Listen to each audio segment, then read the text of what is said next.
Hi, everyone. Welcome. We're so thrilled today to be talking about brain tissue donation with this incredible panel. And we're so glad that you could join us.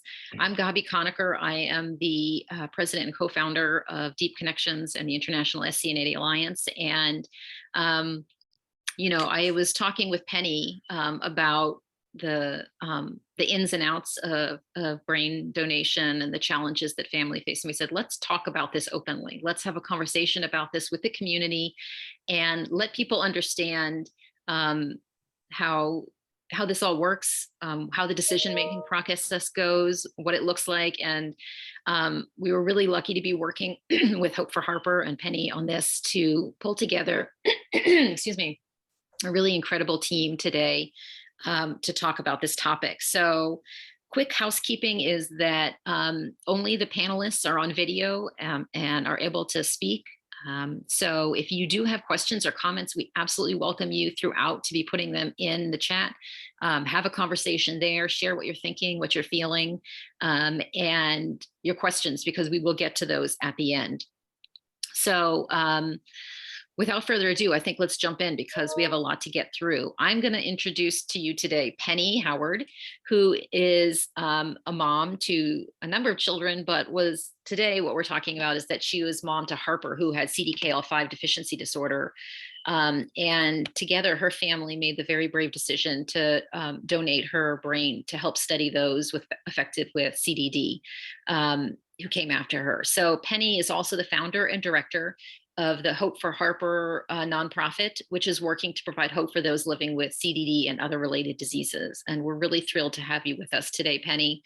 And I'm going to let you take it over. Penny is going to be our host today, everyone.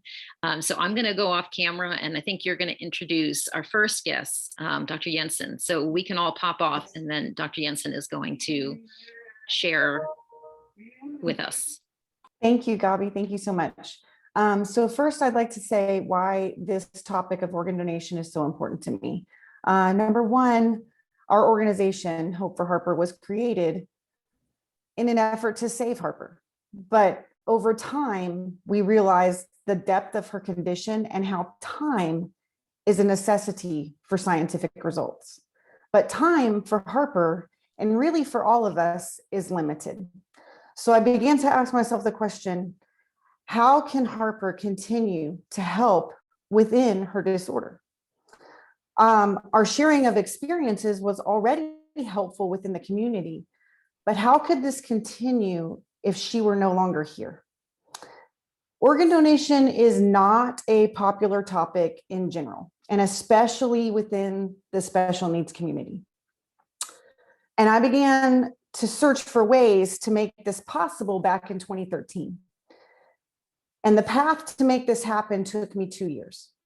On December 6, 2015, I left the American Epilepsy Society conference with a plan. And sadly and surprisingly, on January 6th, 2016, Harper went to the hospital for the last time. Dr. Francis Jensen was one of the individuals that guided me at my request toward finding the right people to speak to about the organ donation process. She was Harper's diagnosing doctor, and the reason that Hope for Harper even exists, because back in 2011, she listened to a desperate mom with an idea for research and agreed to let us fund it. Dr. Jensen is the chair of the Department of Neurology at the University of Pennsylvania School of Medicine and co-director of Penn Medicine Translational Neuroscience Center. Say that fast.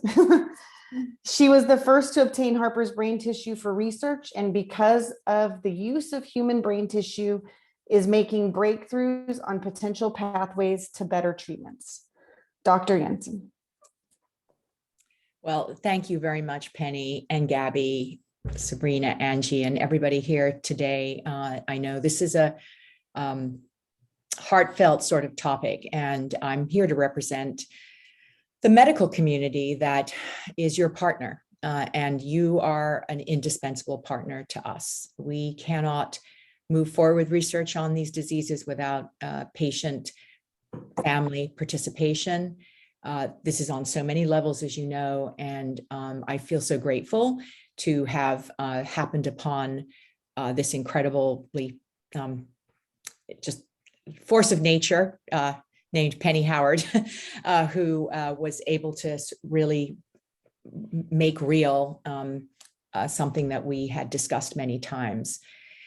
So modern diagnosis now is allowing us to really be able to identify many new rare diseases. Genetics, genomics is incredible. As you all know, most of you on everybody probably on this phone call, on this webinar, had a diagnosis probably made by a genetic screen, or it was custom made for them, and you have now a new variant of a disorder that we had no name for except for neurodevelopmental delay in the past. And so this last 2 decades has been explosive in the number of genes that have been associated with neurodevelopmental disorders, many of them with epilepsy, many with profound cognitive impairment, et cetera, without current cure.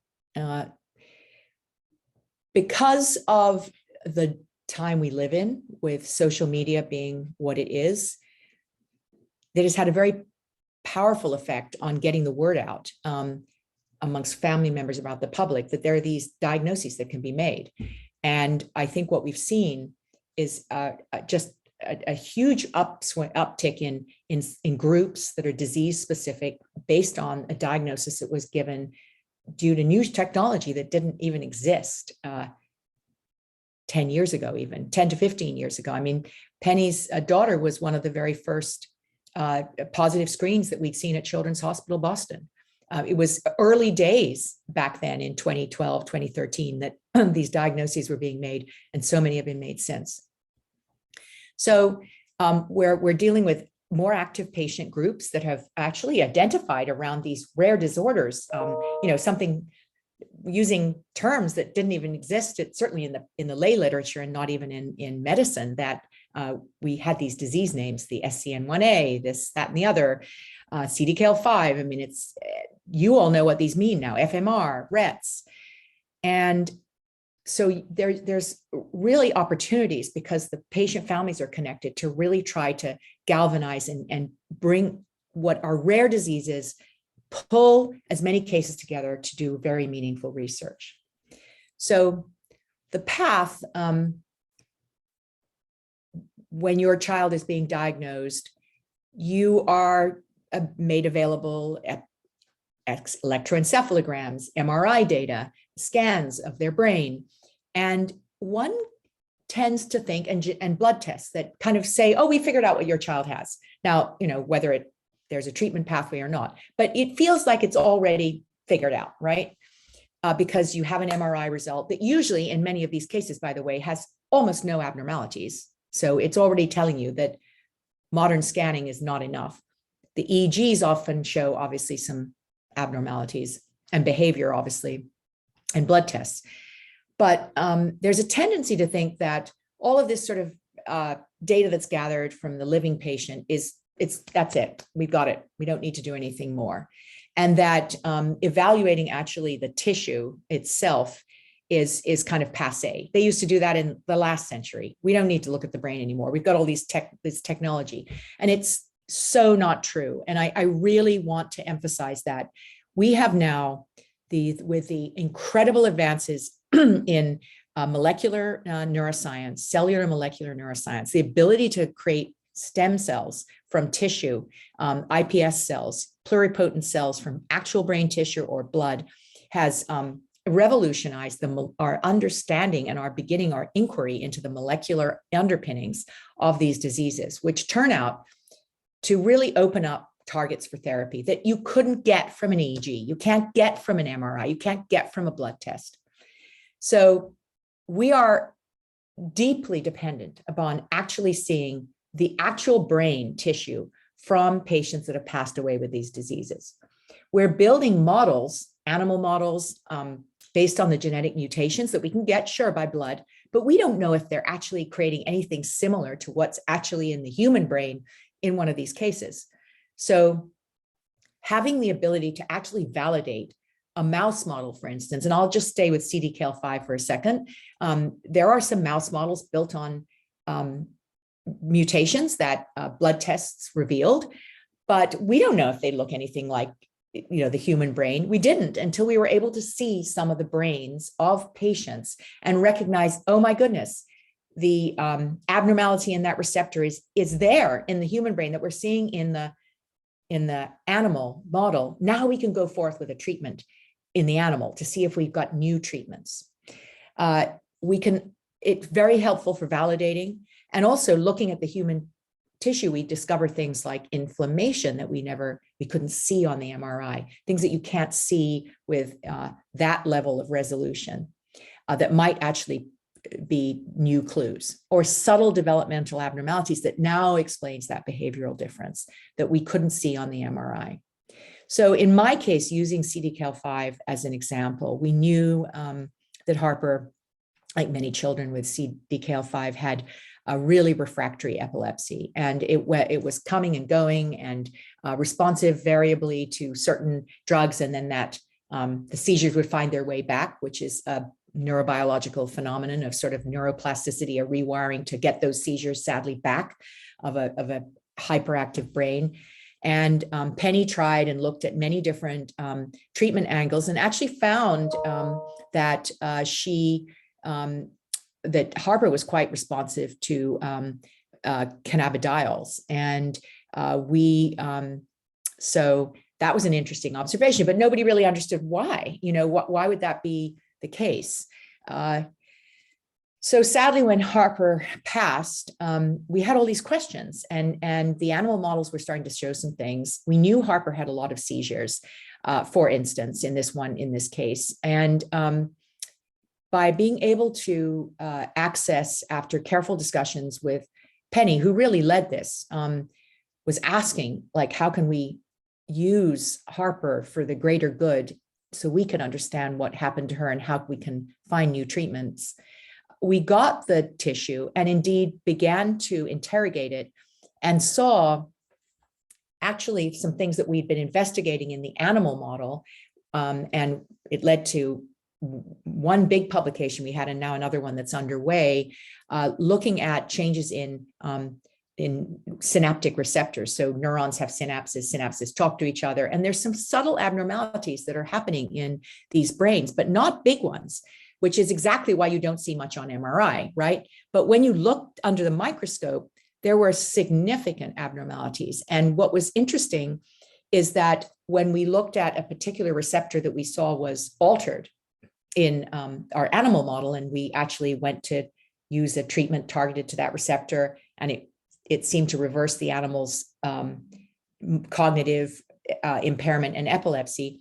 We went to Harper's brain tissue that we keep preciously, are the pieces of brain tissue we have, and interrogated it, and we saw the same thing. So it's now making it more likely that this might be a real, it validates this concept of this particular agent being useful in treatment.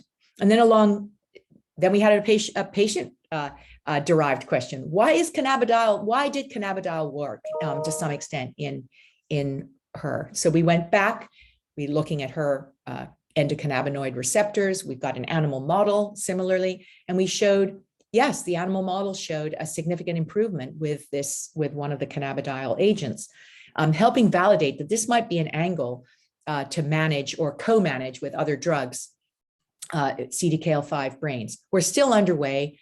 Don't go running out, to find at this point, unless your doctor tells you to. But these are the kinds of things that can be done. We're in the middle of a lot of inquiry. You can look at genes, you can look at proteins, you can look at receptors, and you can create animal models where you can actually look in real time what's happening.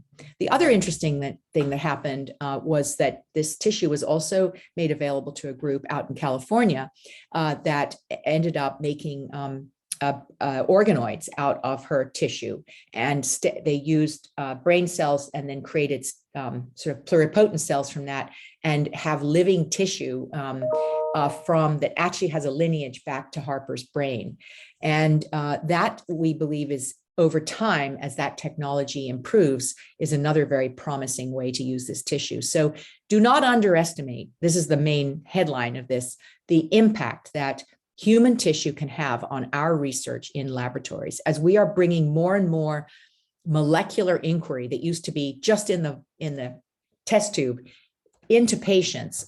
This is a really important link that we cannot let go. And I would say that because, you know, modern imaging looks so good and you feel like you've got the whole story from what's done in the living person, it's not the whole story. And we have to close the story with looking at these, at the tissue. I can say our laboratory, I won't belabor this anymore, but we've done parallel sorts of work with tuberous sclerosis, Fragile X, Rett syndrome, and normal brains from children that have had neonatal insults, for instance.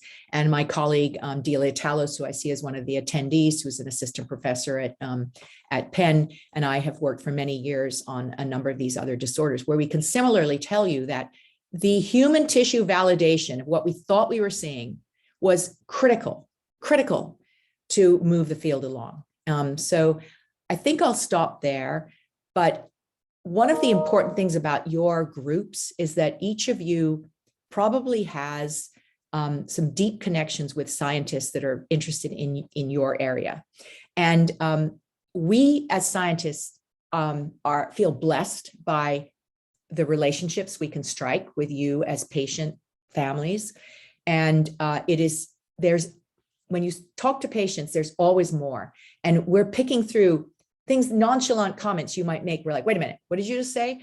And we can turn that into science. And if the terribly unfortunate outcome happens, that you are faced with having brain tissue that could be available, I have to tell you how important it is for our scientific field. And it's a legacy for your child, as well as for your family and for the field and your group. You'll hear a little bit about how this is done. It has to be done very quickly. You have to know about this ahead of time. This has to be premeditated. It can't be like, oh, maybe we'll do this. It is much better if it's a laid out plan, a just in case laid out plan. So you know besides getting Penny on speed dial, which is what I do a lot, you can know a more formal route to go through this and get paperwork signed so that it could be done as rapidly as possible. Because if the tissue is in really intact shape, we will even be able to get more data out of that for the field and for your, I know what your missions are to put an end to these devastating diseases. Thank you. Thank you, Dr. Jensen. Thank you so much. That was great. As you mentioned, this does need to be something that is pre-thought out. And there are a number of brain repositories within the US and worldwide. Harper's organs were donated through Harvard Tissue Resource Center. And we have Dr. Sabina Barretta, who is the Associate Professor of Psychiatry at Harvard Medical School and the Director of the Harvard Brain Repository, as well as the NIH Neurobiobank. She not only understands the process of harvesting the organs appropriately for research, but has herself spent many years studying the brain with donated tissue. And I'd like to open the floor to Dr. Barretta to explain that process for us, please. Thank you so much, Penny, for your really kind introduction. And thank you, everyone, for attending this webinar. I am very aware of how painful of it even thought this is. And I'm really humbled to be able to share with you some very kind of matter-of-fact process that will help in case you decide to go ahead. Let me put my, sorry, it takes a second. Dr. Jensen used a very important word, legacy. This is really a legacy for your child and for your family and to the world. So let me take you through a little bit of how this works.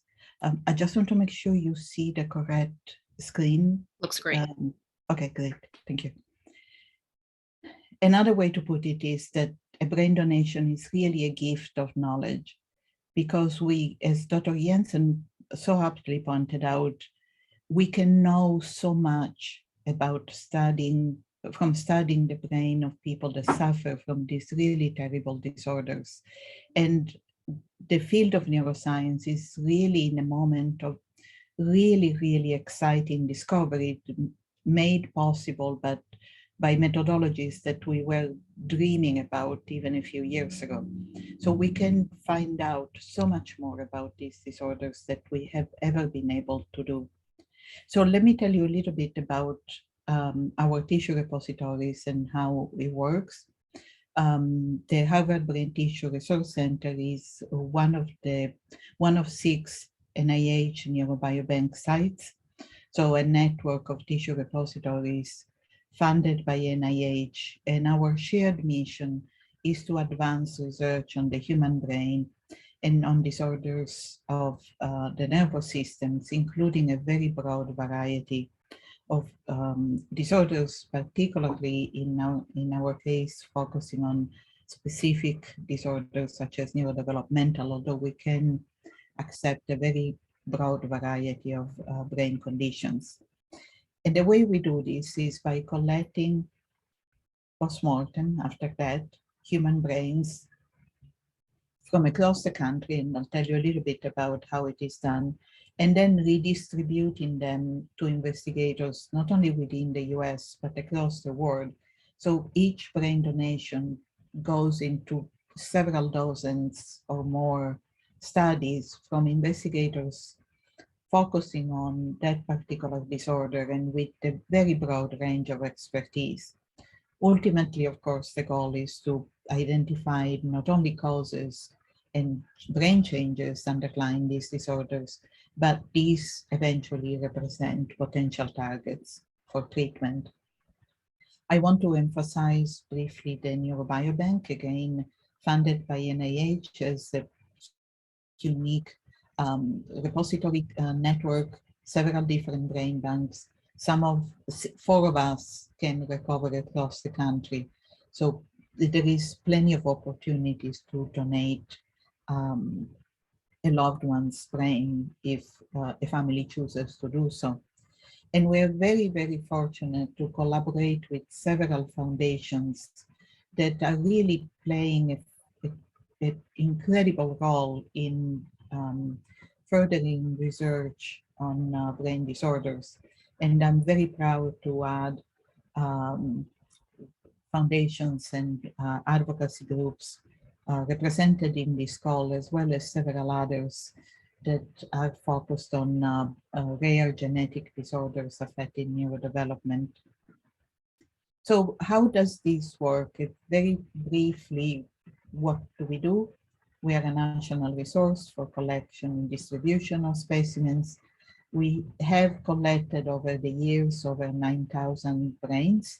We have been open since 1978. But of course, we also distribute out the tissue, and therefore continuing to collect it is key, particularly for brain disorders that have been newly diagnosed or have newly been discovered, and for which there is so much need to understand better what are the underlying brain changes. We register potential donors. I'll talk a little bit about that. And we have an organization, very dedicated people that are on call 24/7, year-round. You can call us anytime. We will always be on the other side of the phone and guiding you the process, but also answering questions. So this is just to give you an idea. It's a relatively outdated map, but it gives you an idea of our breadth of reach across the country, but also how many samples, this is within 5 years, we distribute out again within the US and to many, many, many other countries. So why registering and what does that do? A registration is particularly helpful, and I'll explain why, but it's not essential. So we can welcome brain donations even from families that did not originally register. I'll show you a little bit, but information can be found on our website. Why is it useful? It is really useful for families to discuss brain donation ahead of time. This has been emphasized already by Dr. Jensen and by Penny and by Gabby. It is really critical that families are prepared to do it, not only knowing what to do, but also it's a difficult, painful decision. So having it made ahead of time really helps with the process. It's not a consent, it's not binding. So it's only to state your wishes and start having a relationship with us. We rely on the legal next of kin and on the family to call us when needed. So we will never solicit or initiate a contact. To register, you can go to our website. It's here. I can also put it in the chat later. Click on register to become a brain donor. You will see this page coming up. You can call us, ask for information, ask us to register you, or you can use a secure registration online to simply send us the information we need, and we send you back a packet confirming the registrations. How does it work? Timing, as has been emphasized, is really, really critical. It is important to protect the integrity of the tissue so that it can be used for research. So from the donors passing to arrival to the brain bank, we try to keep it within 24 hours. For rare disorders, we try our best to make exceptions, but past a certain time, it will no longer be possible. So the time range the family need to notify us is really either they know that passing may be imminent or within a few hours from passing. Again, such a painful and difficult decision, it's important to be ready for it.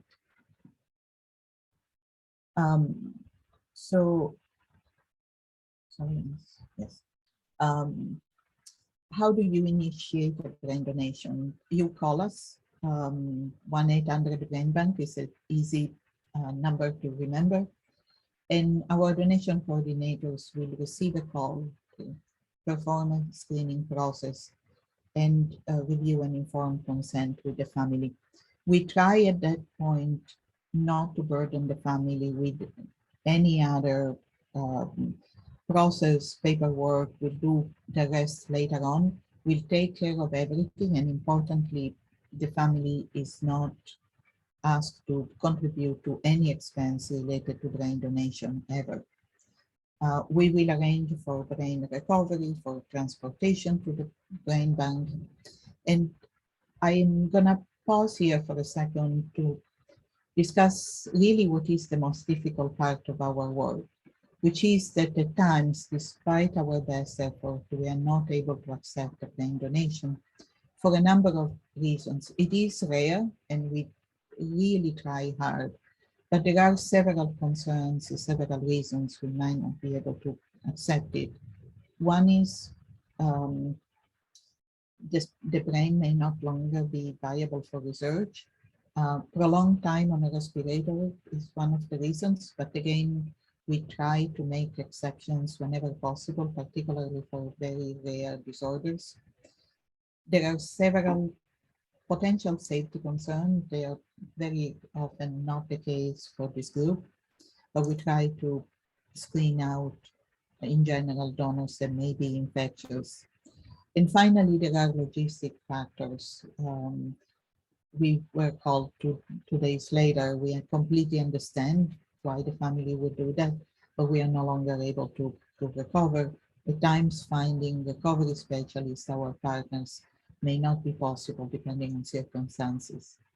Once the brain arrives, and I won't bore you with the detail, we dissect it, we store it, and then the important part comes.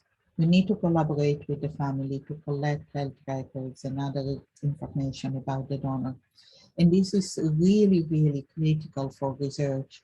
Investigators need to know as much as possible about symptoms, medication, course of the disease, in order to make sense of their findings. So within a week, we contact the family again. We send a packet with the release of health record and a questionnaire. And again, we try to work with the family to get all this done. We issue a neuropathology report for all donors, and we share it with the family and with whoever else the family wants us to share it with, only with the consent of the family, but we can share it, for instance, with clinicians, with researchers, with other members of the family. Once we have collected all this information, we review the case together with clinicians, neuropathologists, our coordinators, because we need to come up with what we call a consensus diagnosis, a full overview of each and every donor, and each and every donor is incredibly precious, and we take as much time as needed to really understand as much as we can, and only then we release it to investigators. Investigators request tissues through the Neurobiobank portal directly. And of course, the next step is research. It will be distributed to investigators, particularly focusing on the disease represented by our samples. So once again, why this is useful, I'm gonna briefly go through. We are able to discuss with investigators even before they prepare a formal application for the tissue. There are thousands of manuscripts and many, many really important cues on new treatments. They came out from research. And just to sort of briefly reiterate again, why do we want to look at the brain of somebody that had a neurodevelopmental disorder? The reason is that these disorders are incredibly complex and difficult to understand. And therefore, you really need to look at them from every possible angle and study them with all the tools we have at our disposals. Genetic, in vitro, animal model, clinical. Human studies, particularly imaging and postmortem, are really complementary to each other.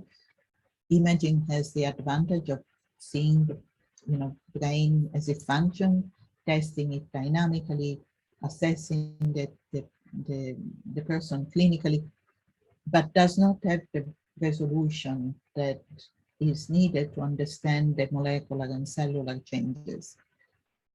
Working on human postmortem has exactly the complementary advantages and disadvantages. We don't have the pleasure to meet the donors. We cannot assess them clinically other than through the record, but we have an exquisite resolution at the molecular and cellular level, and we can ask the questions that are, again, were unimaginable even just a few years ago in terms of the power that we have. So we can do investigations on a number of different levels, gene expression, protein expression. We can look at cells one by one. We can look at connectivity between cells. We can even look at within a cell, what changes might have been there that were inherent to the disorder. And one last point that I would like to make is everybody can help with research on brain disorders, not only by donating or considering donation for a loved one, but also becoming themselves a prospective brain donor.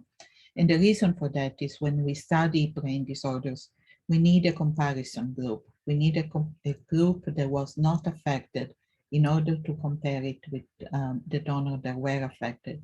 So I always encourage everybody to consider brain donation just in the same way we consider organ donation.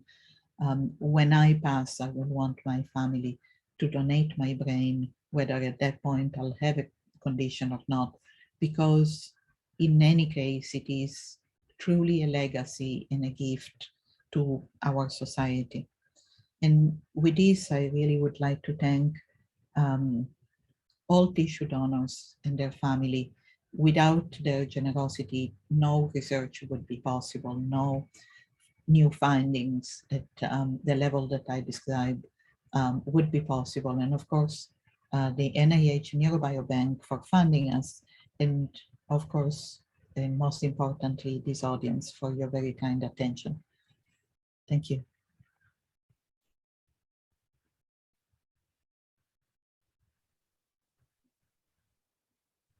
Thank you so much. Sorry, that took me a second to get back to y'all. In light of time, I am going to move to questions for the two doctor panelists that we have, because their time is very precious. I think we've been given a fantastic general overview of the organ donation process, and I encourage those wishing to know more details about that to reach out to their local brain bank for pre-registration information. Again, as Dr. Beretta said, it's pre-registration does not is not the deciding factor. There is always an opportunity to back out. And although the process itself is very streamlined and easy to move through, it is a very emotionally difficult and challenging thing to do at the time when you are mourning the loss of your person. So I want to open the floor to questions for the two doctor panelists that we have, because I want to make sure that I also want to make sure that people know that this decision is it's okay to make the decision not to be able to donate. There is no judgment there. I just think that you need to know what you don't know, and that the decision you make needs to be an informed one. So I will open the questions. Penny, I see one in the question and answer. Would you like me to take it? Yes, please. Thank you for that question. That's a really, really important one, and I'll talk a little bit about it. But Could you repeat the question, please? Yes, sorry. Thank you. That's a good reminder.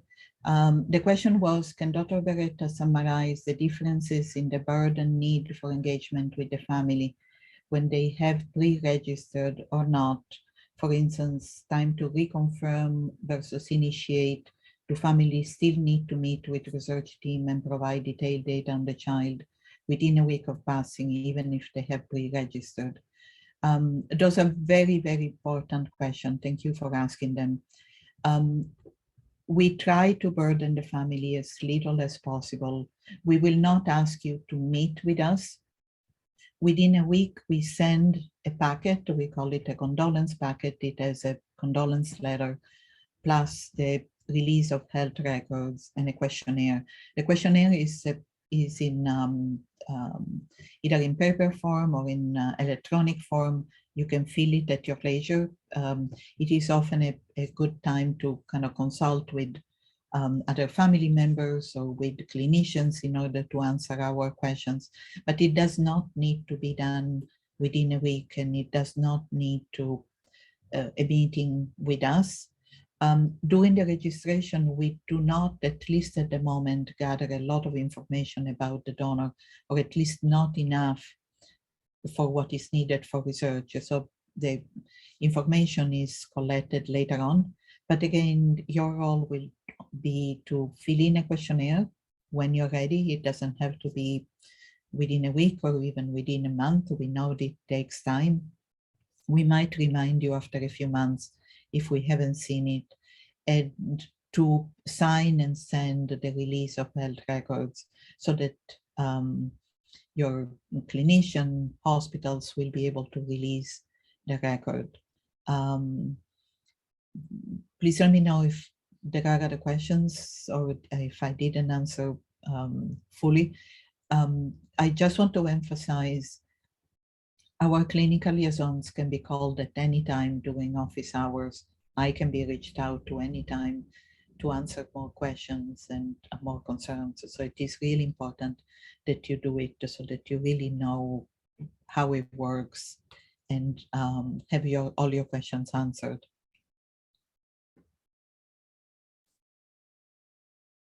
And I don't know if I see the answers. I can keep answering them, the questions. I can keep answering if you like. Gabi, do we have any other questions maybe for Dr. Jensen before she has to leave for the airport? Yeah, so thanks, Penny, and thanks everyone. We can all kind of come back on now too and kind of have a conversation, and then we'll hear also from Angie in just a minute. So Dr. Jensen, one of the questions that I got in advance was, and I think you did touch on this, but like, what are the kind of discoveries that come through when you have a brain that are different? We heard about what you're able to do looking at the cannabinoids in Harper's brain, but can you maybe share another example or two of how you've seen the donation of a brain really change the face of what you're able to learn about a disorder? Let's see.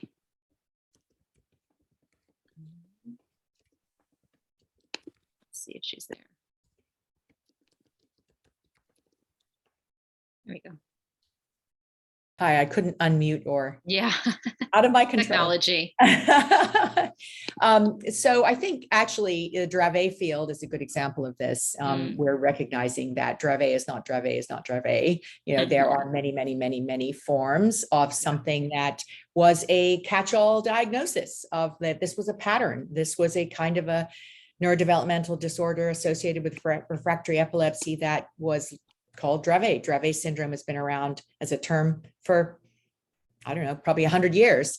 But now we're realizing that there are so many different variants of even just the SCN channel family that were lumped in that are absolutely not going to respond to the same treatments as we are discovering. So we are able to, with different mutations of the SCN1, 8, you name it, have been built animal models based on human tissue, where we're recognizing that there are significant differences in secondary effects on brain, on neurons that would never have come without actually seeing the human tissue itself and recognizing that, the animal model that we're creating for this, for instance, is a good, has some of the characteristics. You can never say it's the same, but you can look for some key critical characteristics. And it allows us to interrogate that tissue to say, well, we think we have an idea from our cell culture work or our animal model work or our modeling, computational modeling. We think we have a treatment target. Well, many times that hypothetical treatment target, which looks great in an animal model, you go to the human tissue, that target isn't even in there. And so you're like, oh, good. Well, we saved a lot of patients, a lot of trouble. And now, but look, there's this other target that is there in both, and we can test that. And sometimes we find the animal model is missing something that the human has, and we build a different animal model or a different cell culture system to interrogate that. So I think it's hugely important because we're realizing that these rare diseases, every single one of diseases that you all represent, I mean, I'll just go down the list of the most common, the CDKL5, TSC, FMR, Rett, SCN disorders, Dravet disorders. They are not a single mutation. They are each individually and we are sometimes an N of 1, right? But the N of 1 does, like one person with a specific mutation. We are moving to gene therapy. Let's remember that, ultimately, if we can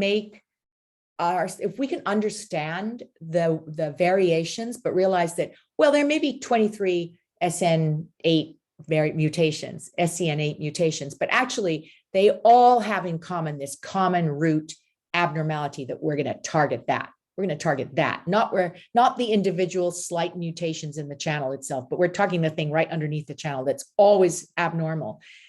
Then we come up with we can come up with a more holistic treatment plan, which I believe is going to exist. I don't think with all of these diseases that we're going to have, if we have 400 known SCN8 mutations by the end of this decade, we're not going to have 400 separate treatments. I don't think that's the case.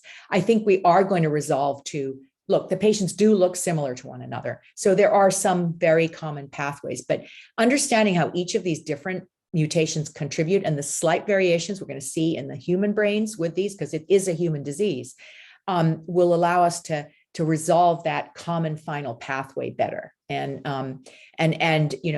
gene therapy, of course, we do think is around the corner for some of these disorders, but therapeutics like biologics, drugs, brain stimulation, these are all things that are just exploding in neuroscience right now. And so I do think that it's hugely helpful to giving us some direct lines on practical information that will accelerate the research rather than have us, hit or miss, hit or miss, hit or miss. Yeah, those are excellent points. And I think one of the other big selling points is not going down the wrong path of research, right? I mean, if we know that this is not going to work in humans, then it saves a lot of time and money and wasted energy. I'd love to circle back to Angie too, to hear a little bit about your experience with brain donation and how that worked for your family and why you made that decision. Yes. So we're done with or do we have any other questions for the doctors? We do. We can circle back probably to that one. I see that Sabine is also answering in the chat, which is great. Oh, in the chat. Okay. And okay, Dr. Q&A. Jensen, are you good on time? Yeah, I can stay till 11. So okay. That's good. Yes. Okay. So if you had one, and do you have any other questions for Dr. Jensen, just in case? If not, I'm sure we can direct. Yeah. Okay, great. So if we do get some, then I'm sure that we can answer those or get those answered by her, because I know she has to leave at a specific Well, time. remember, Penny and I are on speed dial, so yeah. anything you just ask Penny. She'll probably have the answer for you, but she can pass it along to me for official. So back on track. Harper was the first organ donor for CDKL5 back in 2016. And since that time, this topic of organ donation has become more accepted to discuss. And the interest in contributing to science in such a personal way is a little bit more open. Despite my research, I went into this back in 2016 with many false beliefs about the process. And the process itself 6 years ago was not as streamlined as it is today. So our experience with it, although helpful, is not the same as some more recent donors. Angie Weaver is the director of a nonprofit in northern Minnesota. She's mom to Amelia with SCN2A, who passed away at the age of 12. She bravely made the decision to donate Amelia's organs to scientific research. A fellow advocate for this sensitive topic will now share Amelia's adventures through the process of brain donation. So Angie Weaver, I'd like to open the floor up to you. Hi, thank you. Hello, everyone. I'm Angie Weaver, as Penny shared. I just want to start by saying thank you for taking the time to listen to my story. My story isn't an easy one to hear. I've had a life filled with amazing love, but also with incredible loss. I'm going to tell you a little bit first about my brave daughter, Amelia. Hearing some of our story is important because it is how we donate. Then I'll share a little bit about what the process looked like for us. Amelia passed away in 2018 at the age of 12. With grieving the loss of my daughter, sometimes I find it very easy to talk about Amelia. It feels great to say her name and to share her story. Other times I just cry. Grief is unpredictable. I'm going to do my best today. Amelia was born May 2nd, 2006. She had epic cheeks and a full head of hair. The nurses even put pigtails in her hair right after she was born. Amelia was my firstborn and absolute joy of my life. Amelia had her first seizure when she was 18 months old. Time seemed to stop. I'd never been so scared in my entire life. Watching your child suffer is the most helpless feeling. Our lives were forever changed. The fight for Amelia's life affected every aspect of my family's life, as I'm sure many of you listening here fully understand. It took years of testing, fighting with the insurance company, 4 different hospitals before the Mayo Clinic at age 9 diagnosed Amelia genetically with SCN2A. My daughter's cause of her catastrophic epilepsy was a mutation on her SCN2A gene. At the time, we were given no information about SCN2A. There was no research, no treatment options, no medications, no hope. Learning this was one of the lowest points in my life. My husband, our youngest daughter, Penelope, and I gave everything we had to fight for Amelia's life. I simply do not have the words to explain to you the sheer and total exhaustion of a rare disease parent. It is physical, mental, emotional, financial. Watching your child suffer every day is torture. By age 9, Amelia had failed over 30 anti-epileptic medications, as well as combinations of those medications. Her seizures were relentless, sometimes hundreds a day, status and rescue meds. I advocated and fought to change 2 Minnesota state laws to get Amelia access to orphan drug treatments as well as medical cannabis, desperately trying to give her some quality of life and refusing that there was nothing to be done for her.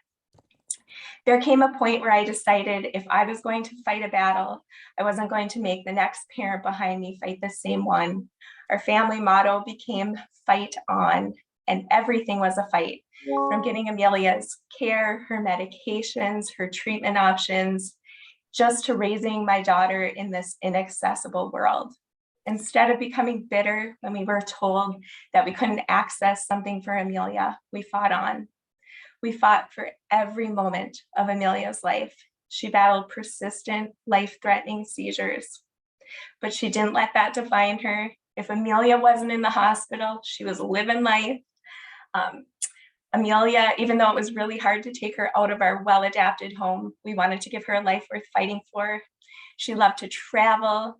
Like any 12-year-old, she loved sweets. She liked to dance to Shake It Off with her little sister.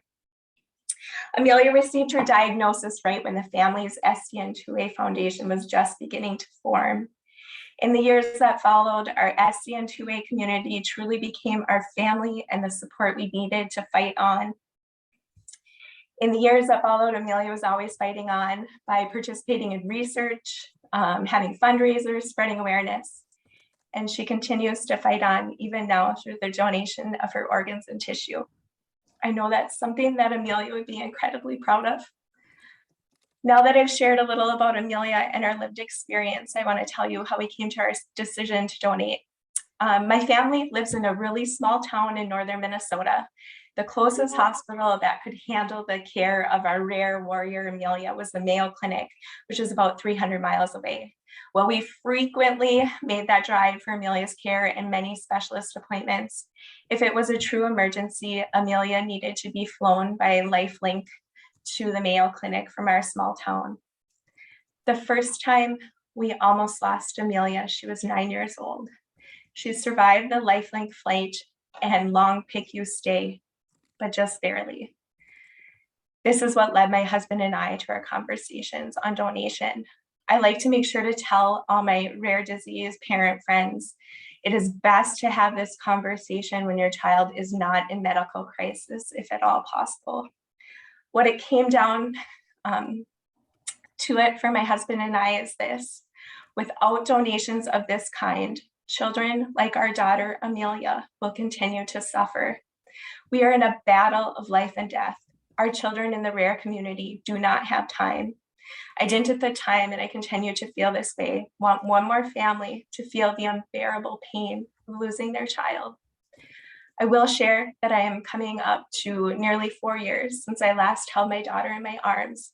Something that has truly helped me is knowing that she is continuing to fight on for a cure. I know my daughter would be so proud of that. Last and the most difficult part for me to share with you today is what that process looks like for us. I will start by saying my husband and I knew that we wanted Amelia's donation to go for research, but we had not done much personal research beyond that. It is something I regret, but I also deeply understand that as Amelia's parents, as warrior parents, we are already asked to handle so much more than any parent should. I relied heavily on our parent advocacy organization, the Family's SCN2A Foundation, as well as my trusted friends that were in leadership there. The Family's SCN2A Foundation has partnered with Autism Brain Net. That is where Amelia's brain donation is. She was the first child with SCN2A to make a brain bank donation. I'm going to tell you, it was an incredibly hard process. When your child is dying, you are absolutely devastated, and anything that you are asked to do at that time is going to feel overwhelming and like too much. I did feel incredible support from the Mayo Clinic, Families SCN2A Foundation, Autism Brain Net, in ensuring that our final wishes for Amelia were handled correctly. But I did feel in the last few days of my daughter's life like I couldn't fully grieve until everything was in place for this donation. Part of the reason why I agreed to do this webinar is because I know there's vital information out there for families. I feel like listening to this webinar, having more information, having a plan with your family is so important, and it's what I wish I would have known. I always end anytime I speak in memory of my daughter by saying, fight on. Thank you.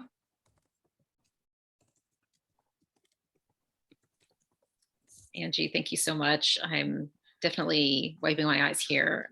It's a beautiful story. Thank you for telling us more about Amelia and your journey. And I think you do a beautiful job of sharing how powerful it can be to make this decision. And, you know, Sabina talked about, you know, how it's important to do this in advance. And Angie, you know, you laid that out for us. And that's a decision that we made for our family as well. You know, my son Elliot is 9 now. And about 5 years ago, we actually signed up to have his brain go to the Maryland Brain Bank, which is also an NIH repository. And I think that it is just an incredibly powerful tool. As you know, we have heard from all of our guests today in helping close some of the biggest questions that we see coming in about these rare disorders, and starting to really chip away at it. I shouldn't say close, because what we're doing is we're just starting to understand them. So, you know, for me, this was kind of like a, yes, you made the right decision because of everything I've heard. And it feels like we can follow in the footsteps of, you know, leaders like Angie and Penny, who made these brave decisions in advance and fought to see their children's legacies live on by helping those who are still with us and those who are yet to come. So I'm going to keep us on time here and close us out and say thank you to everyone. Dr. Jensen, it's so powerful to hear about all the work that you're doing and your partnership with disease organizations like Hope for Harper in working towards finding better answers for our kids. And Sabina, we're so grateful for the work that you do to help, you know, gather all of this critical information and bring it together and make it available for the world of researchers who want to help us discover more.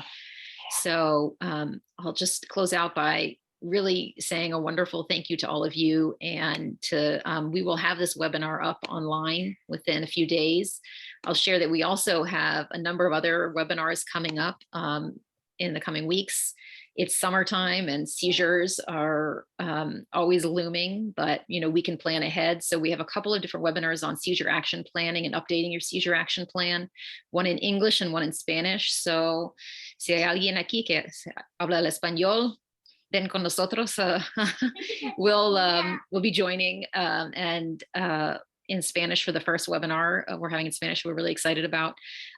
We're having a webinar about COVID-19 vaccines with the new guidance that 6 months and older are now approved for vaccines. This is going to be a powerful opportunity to ask clinicians and researchers about what they're thinking about vaccines. We'll also be distributing a questionnaire soon to do some research on COVID vaccines and infections in those with DEEs. So please be on the lookout for that. And then I know many of us deal with dental hygiene concerns. So we have a mom of a KCNTN1 mom who's also a dental hygienist is going to come in, and she's doing cutting edge research there. So we really hope you'll join us for the future webinars, and thank you again to this amazing panel for sharing your journeys and the great work that you do. Take care, everyone. Thank you.